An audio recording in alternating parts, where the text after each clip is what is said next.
Viewers, today latest update from Ethiopia and Tigray clashes.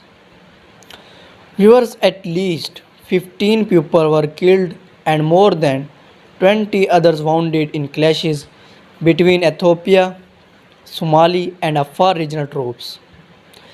After tensions over contested border region flared up again on Wednesday. Both Somali and Afar regional special forces were involved in the fighting which broke out on Wednesday in the town of Endhufatu.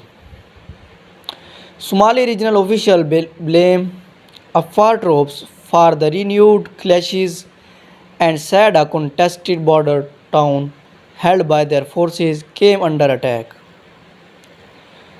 Troops loyal to the Somali Regional Administration of Ethiopia have made gains and retook a number of villages close to Aditi area, where Afar Special Forces seized weeks ago, according to local media.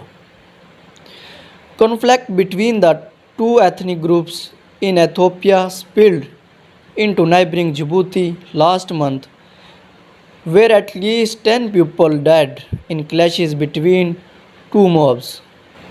And viewers, General Birhanu Jula Gilalcha has written to use the Ethiopian Air Force against Somali Leopolis after they scored huge victories against the Afar Leopolis aided by the Ethiopian National Defense Force. Viewers, this is how the Tigray Defense Force traverse the dangerous.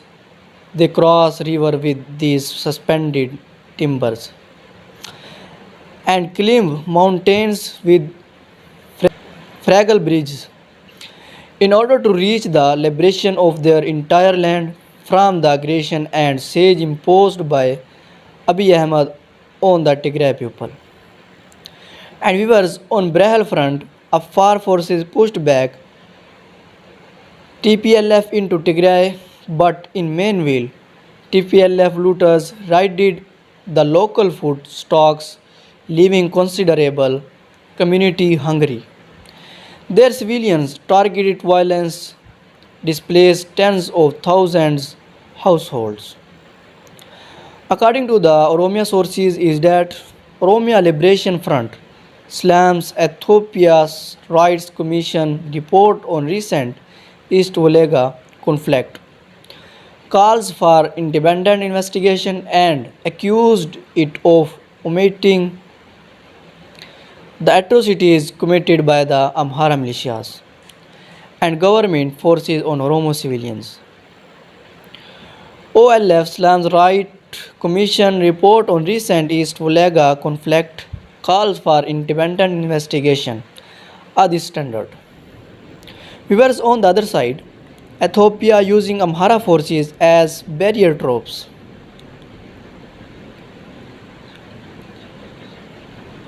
According to research by Jelial Red 5, barrier troops are more likely to be used by the militaries of states that discriminate against the ethnic group that comprise the state military.